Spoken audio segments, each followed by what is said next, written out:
Hey, it's Brian, and welcome back to Mountain Blade Warbando. Forgot last time we started our adventure as Bradenor, the mercenary, or whatever you want to call me. Started in Sargoth, got a little quest from a merchant there that wants us to find their brother, free the brother of the merchant of Sargoth. So we ran around, killed a few bands of looters, got ourselves into a little bit of trouble collecting some men, but throughout those adventures, we eventually found the kidnapper's hideout. So today, let us raid the hideout for the glory of Imperia. And sometimes it's hard to click on the... There we go. Anyway, approach the hideout. The looters don't appear to have spotted you.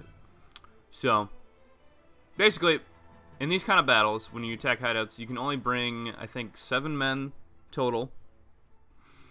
And you also don't get to use horses. So... just keep that in mind. And, yeah, generally speaking, the amount of people that spawn in these kind of missions is dependent on your level. So, for example, there probably won't be too many people because we're pretty low level. But, unfortunately, I'm not carrying any arrows. That's right. That is correct. Forgot about that. But, we're going to order a man. I'm going to order him to go over here. I don't really want them to engage. That guy doesn't have a thing. Okay. But, yeah, I'll just have him sit there for now. Again, I want this personal XP more than I want my guys to get XP. Ha! Jump stab! Or, just trying. Get wrecked. Oh. Oh. So, yeah. Basically, one way to get extra speed bonus is to jump right before you attack. Like that. Speed bonus is based on, well, how fast you're moving. If you're moving backwards like this, you'll get a negative speed bonus. Moving like this, you'll get speed bonus. It's more effective on a horse, of course, because you can go faster. But basically, it just multiplies the damage that you do with your attacks. So, speed bonus is very important. I'm just going to order my guys to charge, because hopefully they'll go... No, they'll go separate ways. Okay, whatever. I don't really care. Should take care of that looter in the back while we go over here and take care of these guys by the boats. It's a nice looking map. I like this map. You know, got some boats hanging out here. You know, a little cool little nightfall sunshine kind of deal. You know, good stuff. Interesting thing you can do in this game is if you're attacking with a weapon, you can cancel it into your shield, like mid-swing like that. So if you're swinging, you notice someone already swung before you and is about to hit you, you can cancel it into your shield after so much time. So that can be pretty useful. But, oh, this guy came up and flanked me and hit me a little bit. There we go. So that wasn't too hard. But, again, we are low level. We're only level 2, so I wouldn't expect it to be too bad. And there's the merchant's brother. Nice! Thank you, sir, for rescuing me from the ice fines into my brother put him on his truck. Yeah. So... basically, we defeated the looters. We have now access to the items that they had dropped. There are quite a few, so we'll pick up as much as we can. It's usually sorted in, you know, the highest value stuff is sorted at the top, usually. But we can take as much as we can carry. And as we can't carry anymore, we'll just leave. Alright. Some soldiers are ready to upgrade. We could upgrade. But I'm actually going to... well, no, we'll keep them around. There's still a little bit something we need them for. But let's go to the market. Let's see if we can't get those arrows. They're still here. Yes. I think we should be able to afford them with the amount of stuff we have. Oh yeah, we're good. We are good. We're actually gonna make some money. A little bit. Yeah, we're gonna make 24 bucks and get our arrows intact. Very nice. So now we can start using our arrows, which are, I think, pretty good. So let's go to the tavern. Let's go talk to the merchant, see what he has to say about that. See what kind of money he'll give us. Let's check to see if there's any belligerent drunks. Doesn't look like it. Lame. Well, my brother is home safe. Maybe pack him off to a university. So if he gets into a street ball, it's not my fault. So I gain a little bit of money. You know, get in relation with him. Now we want to make some more money. Bandits have an ally inside the walls. So we found out it was the captain of the guard. So looks like we're going to plan an uprising. Do the same. So he's got bandits on his payroll who he pays to come in, loot the town. Wow.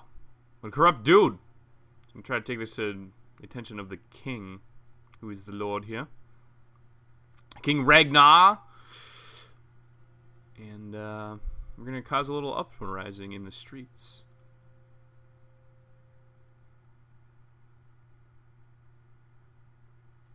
Just another $100 or baby. Alright. Well, you know, we'll take 100 dinars.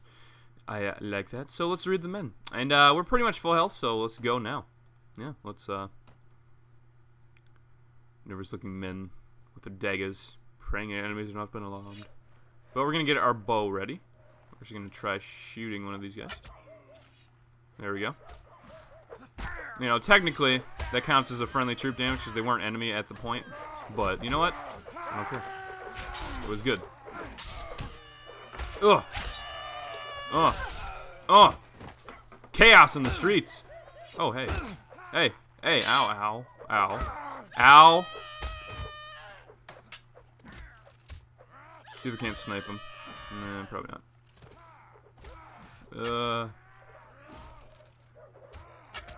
Oh, got a headshot. Get wrecked. Oh, yeah, doing work. It's always dangerous to use archery when you're in a pack of allies because friendly fire. But that sounds woman's getting wrecked by the rocks, though. But we got a couple of city guards hanging out. Yeah, doing work. Councilwoman got wrecked. Yeah. All right, so that didn't go too bad. Remaining bandits scatter down the alleys. So go to the guy's house. Review the events of the day. We got 200 dinars. Nice. And we got the quest complete. Let every villain learn to fear the name Bredenord.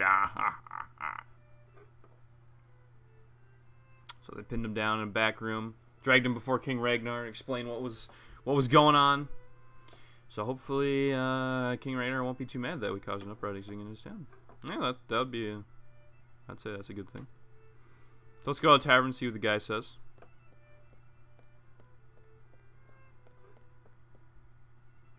Things didn't go quite as well. Uh-oh. Grateful enough to get rid of his dude. But yeah, okay. Kind of usurped his authority. Fair, this is Calradia, my boy. Kings do what they will. Suppose I'd do the same if I was in his shoes, yeah.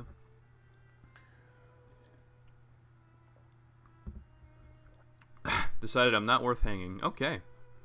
Actually, funny thing, doing this quest string doesn't actually affect your relation with him at all. But, how much money do we have? We have 554. What I'm going to do is I want to talk to this guy. Greetings, traveler. Would you join me for a drink? Certainly.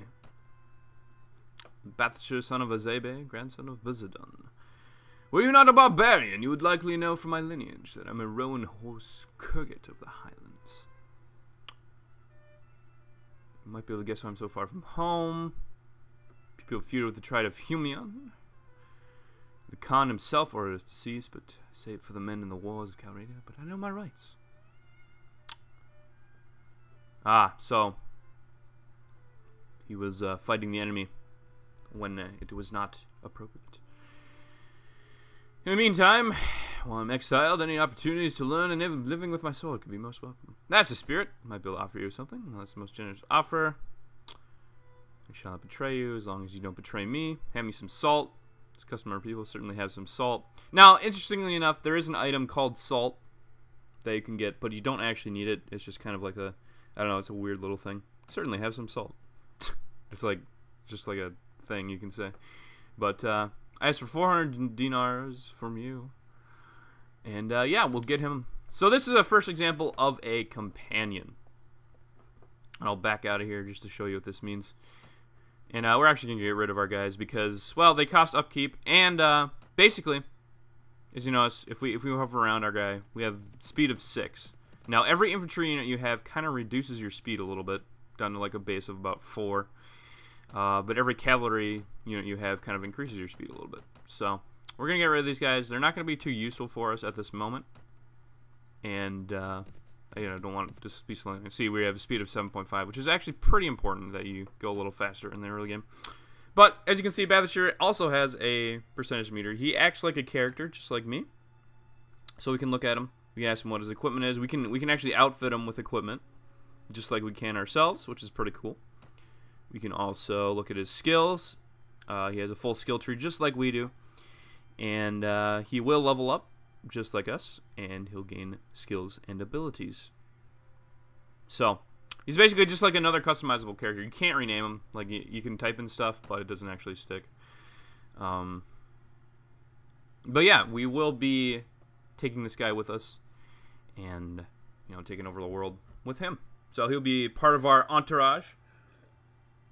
Nice things about companions, just like you, they cannot get killed in battle. They can only get knocked unconscious. So it's like another permanent soldier, basically.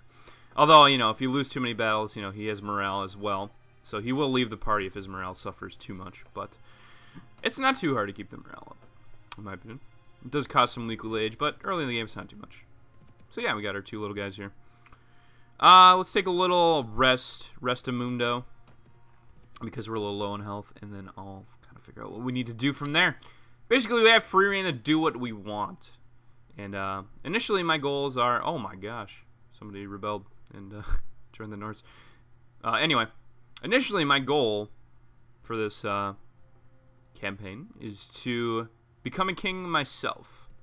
I'm going to become a king of this land, but there are many steps that need to happen in order for that to become feasible. And basically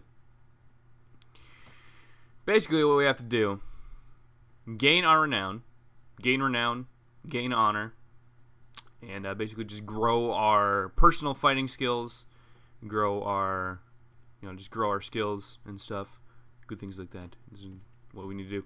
Anyway, the first thing I'm going to do is we're going to head over to the training field here. This will give us some early experience. You can go to the training field, learn how to fight with certain weapons. Let's kill some looters on the way, actually. I'm gonna break your legs. I'm gonna break your legs, nice and slow. I'm not afraid of you, noobs. 2 versus 10. You might think, well, that's not fair. Oh, it's totally fair. All right, Bathshire, you go up there. Or Bahester. I'm just gonna call him Bathshire because I don't know.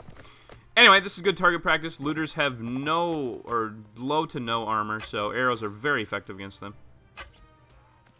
Arrows are piercing damage, so keep that in mind. Interesting thing about arrows, actually, is they do not... You might be saying, well, you only have 30 arrows, so you're going to run out pretty quick, right? But actually, they regenerate after each battle. So you don't really have to worry about that, which is pretty interesting, I thought. Alright, Bathshire, can you handle yourself in melee there? Nope, you went down pretty fast, actually. So we're going to do a little horse archery here. Just kind of skirting around, shooting them. Get wrecked. Oh, we're level 3, so usually you want to level up in the battle. So we're going to upgrade our strength. We're going to get this up to 12 as well. What do we want? I did forget to mention that last time when I was talking about skills. Basically, the max you can get a skill, as you can see, each skill has a base attribute that'll appear here, like strength, agility, intelligence, charisma. Your max level, your max rank of the skill is determined by 1/3 of your attribute. So, for example, with agility scores, I can only get up to 4. Strength, I can only get up to 3 right now. And it doesn't round up, it rounds down. So, if I get my strength up to 12, I can upgrade Power Jar or Power Strike again. You know, if I get intelligence up to 6, I can upgrade Persuasion, Charisma up. Yeah, I started with 3 leadership, even though I can't actually get 3 leadership. That does happen sometimes. But, you know, whatever. What do I want? I think I'm going to get my athletics up. Helps my running speed. And we're going to upgrade our archery skill. Basically, we're just going to be using archery and one-handed weapons throughout the whole game. So, I'm going to try to upgrade both of these as much as we can. We will be using the rest of these skills, but I'll explain what I mean by that more later. Anyway, let's just kill some more looters. My accuracy reticle is not very good at this point in the game, but eventually we'll be getting some good archery skills. Archery doesn't seem like it's that good early in the game, and it really isn't, but it's one of the best late game skills in my opinion. Alright, I think I'm just going to go sorting. Piercing stab. Again, piercing attacks take the most advantage of your horse, so always try to use piercing attacks if it's possible. Although slashes with swords are also very good, because you can just run alongside the enemy and do it like that, which is pretty convenient. Get wrecked. Yeah, so basically, these first few episodes, I'm going to pretty much be showing everything. But after a certain amount of time, I'm going to be cutting out certain battles or, you know, stuff. Because this game will take a long time to do if I show everything, so. And he routed the field. He left the field. So, free victory for us. There we go. 2 of them left. We killed 8 of them. Very good. But yeah, I'm not going to be showing everything in this game that I do. I'm basically going to be probably first 3 episodes going to be showing stuff. We got 2 renowned from that, which is pretty nice. First few episodes are going to be showing everything. And more looters. Alright. Oh, 12 of them. And I'm kind of low in health. This may not go that well, actually. Hopefully I don't die. But yeah, I'm going to be showing everything, and later, I'm not going to be showing everything. Basically what I'm saying. Because there's going to be a lot of redundant stuff, especially in the mid-game. But a lot of the late-game stuff is pretty unique, so I'll be showing most of that, probably. But they're just going to come up, I'm just going to get some headshots. Get wrecked. Get wrecked. Oh, he took a this man took a headshot. Basically, horse archery, if you want to be doing this throughout the whole campaign, horse archery is very important, but I don't really rank up my horse archery. And these stones are actually hurting quite a bit. Put my shield up. Block the stones. Miss a stab. Nice job. You can run up here. Oh, nice slash. 68 damage. Look at that. That's pretty good. You can see the speed bonus is 82 in that, because we're going pretty much full speed with our horse. And there we go. That was only a 12% speed bonus, because he was moving towards me. As well as I'm not going as fast as I was. You gotta be pretty careful of these rocks, actually. They are whittling me down. There we go. Yeah, archery you can get up pretty easily. And it is a very valuable late game skill. About when you start getting a rank of about 200 with archery is when it becomes very potent. In my opinion. It's definitely very useful. Right in the shoulder. Ooh. How you like that? How you like them apples?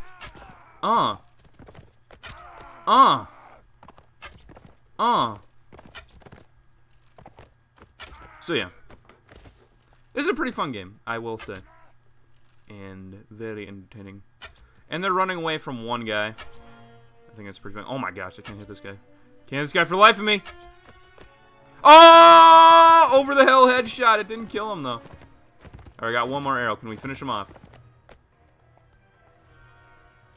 You can also right-click to cancel your bow, because over time your bow draw will slacken and it'll become less accurate, so you might want to cancel and redraw.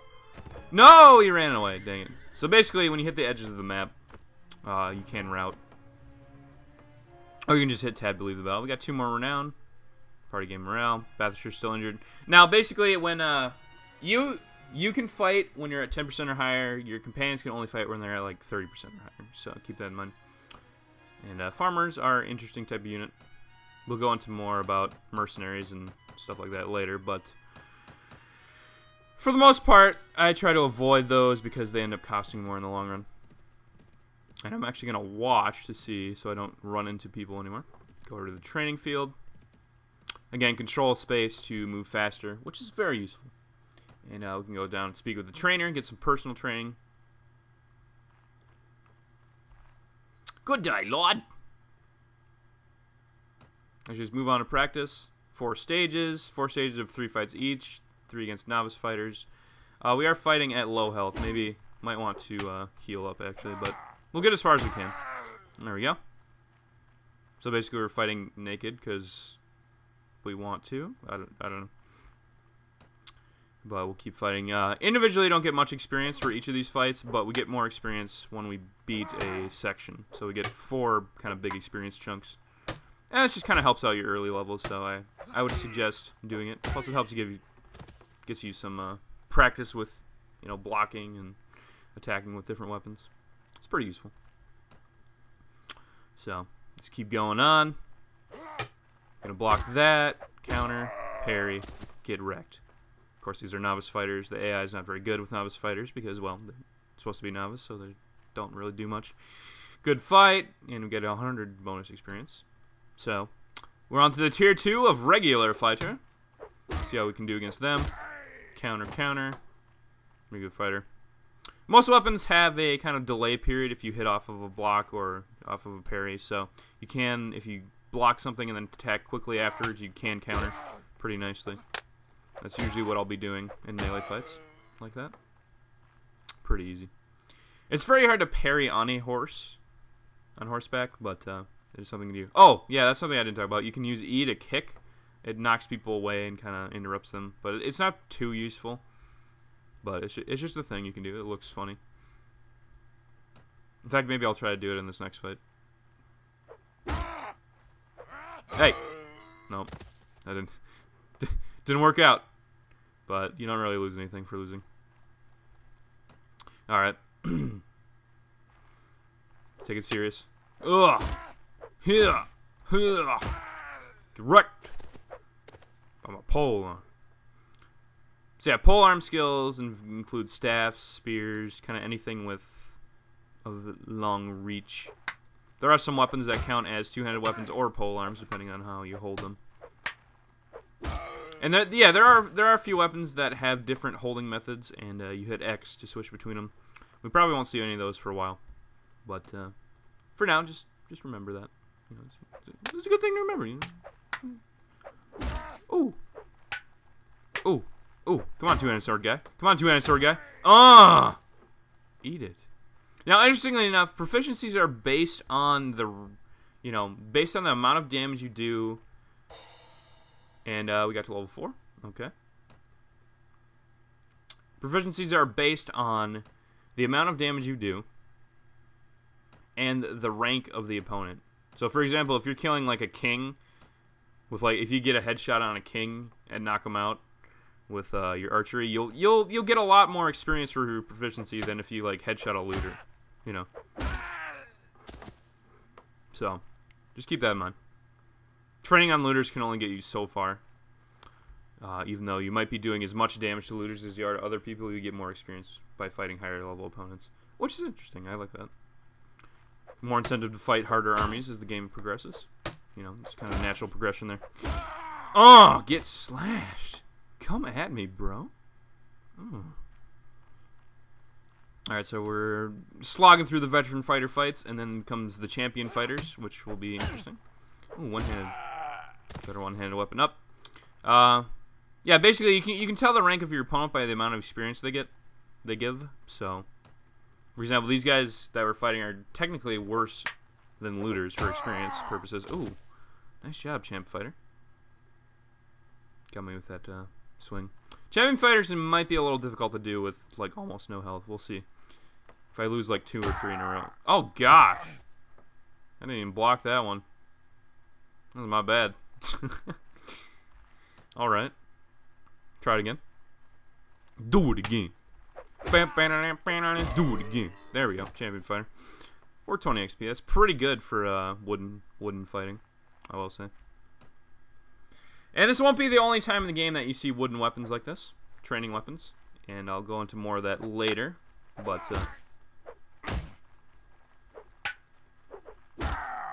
ooh. Ooh, nice, nice, nice. Nice hit, nice hit. We can do it, though. We got 2 more fights to go through. I think we can do it with this amount of health, even though it's kind of dumb. But, you know, that's okay. I like being dumb. Interestingly enough, that guy looks like King Ragnar, actually. He looks pretty close to what King Ragnar looks like. Randomly generated face models, so, you know, there's a chance that they look like other people that are not randomly generated. Oh! Now, using a shield against people without shields is pretty big advantage, because your blocking is a lot easier to do. It's a lot quicker than using a parry. So, shields are really good in melee, but they do break easily. And we got 1 more champion fighter. Let's go. Let's roll. Oh, he's so much faster than me because his proficiencies are higher than mine. Combos! You can kind of do that, you know. Get them in hit stun and then, you know, combo off with multiple quick attacks. Is a strategy. Good fight. And we got 300 more experience, so we have completed our training. And we are almost at, well, we got another, whatever, till level 5. But, you know, we're doing pretty good. Pretty good for ourselves. Generally speaking, your experience will climb a lot faster than your companions. Like, Battleshire hasn't really got too much experience at all, because he pretty much got knocked out. But, that's okay. You know, that's just how the nature of the game works. But we'll kind of fast travel our way back to Sargoth, being careful of enemies, because we're kind of low on health. And we're going to wait here, get our health up, get our vitals going. Interestingly enough, companions heal at a slower rate than you do. Anyway, peace between beggars and the couriers. Very nice. So, you do have to be careful of that. All these messages down here are basically not important to us at this point in the game. Are basically just the relations between the different kingdoms, all the war activity. It's not really important to us at this juncture, but it will be. It will be. Once we start having higher aspirations. But anyway, let's go to the town. A couple more things I want to discuss. Let's sell off our unneeded equipment here. Be a good first step. And they ran out of shop space because of all the stuff we have. Yeah, so your stuff sticks around until whenever the shop decides to reshuffle its inventory. So just keep that in mind. Is there anything we can pick? We can pick up some sturdy leather gloves. Those are a little expensive. I think I'm going to buy a helmet for Battleshire, though. Well, actually, no, I can't really afford that right now. So I'm not even gonna bother. Alright.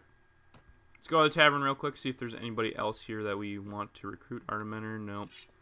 I do have a list of companions of mine that I'm going to recruit, so if you're wondering why I'm skipping some and getting others, that's why. This is another belligerent drunk. Let's take him down. Do you have any idea who I am? Do I care? Come at me.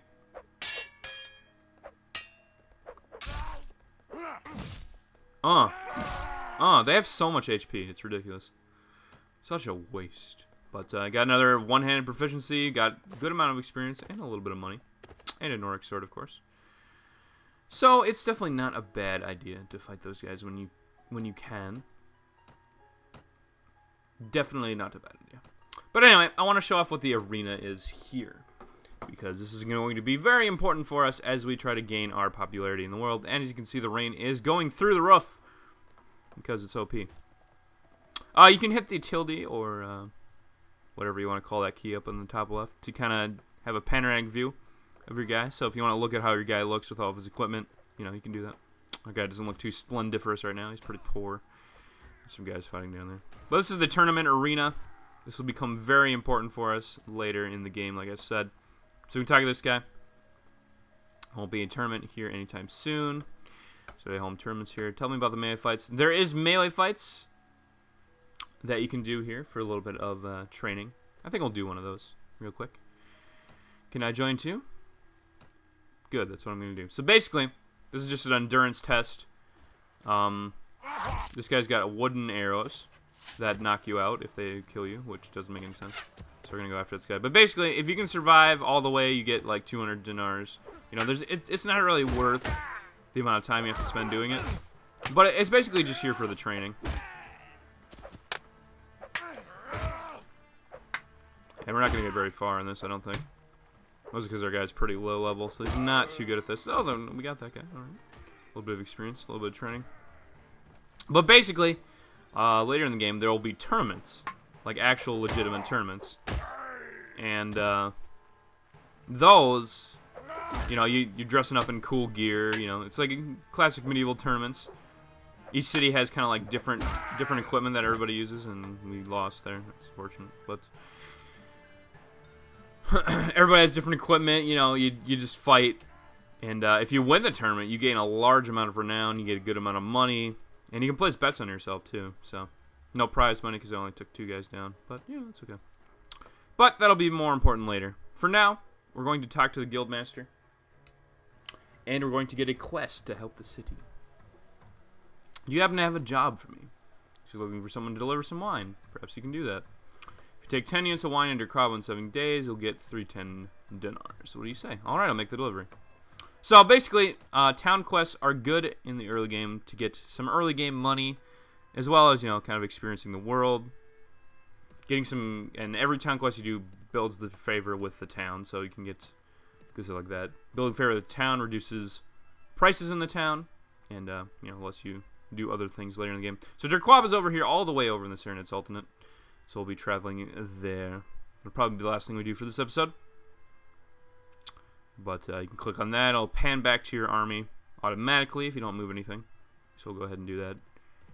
And hopefully we won't get interrupted on the way. We might. We're pretty slow. We're actually really slow right now because the wine is very heavy. As you can see, it has a weight of 40, so we're very heavily burdened by all this equipment that we have with us. So hopefully we don't get, you know, destroyed on the way there, but it could happen. We don't really have the capacity to outrun them much. And looters are actually slower than us, which is good. Traveling through forest also reduces your speed. Traveling at night also reduces your speed. So it's about as slow as we're going to get. And fortunately, in this area of the world, there isn't too much peace agreements between the kingdoms. Good to know. There isn't too many bandits in this area of the world, so we should be relatively safe going into Derquaba. But yeah, before I knew how to do fast movement, you know, traveling to Derquaba would have taken like 4 minutes. But look, it really doesn't take that long if you know how to fast travel. So here we are. We've arrived at Derquaba, and there's a tournament here, which is interesting to note. I might actually try to join it. That might actually be something that we do. But I'm not sure. And there are people here. Frentis is another guy that I want to pick up for our companionship. Rolf is not. And we'll deliver the 10 units of wine to the Tavern Keeper. We got 310 dinars. We also got a lot of experience, 1240. So that's pretty cool. And basically, quest experience applies to you. You get the quest experience as well as your companions get all the quest experience as well. So quests are very good for leveling up your companions. Definitely something that you want to do when you want to level up your companions. But for now, let's talk to Frentis. Let's pick him up as well. Probably should have actually picked him up before I finished the quest. That would have been smarter. Why so gloomy? Could have made the greatest of sins, sir. Captain of horse. And killed my brother. Oh. Fight for yourself. Free people from oppression. You know, that kind of thing. You know, whatever. Practice the arts of war. Happy to be of service. Alright, so we got Frentis in our party as well. But I think that's all we're going to do today on Mountain Blade Warband. And next time we shall join the tournament of Derquaba. See if we can't get ourselves some glory. As well as level ourselves up and stuff. So, thanks for watching. Bird Lord signing out. Have a good day.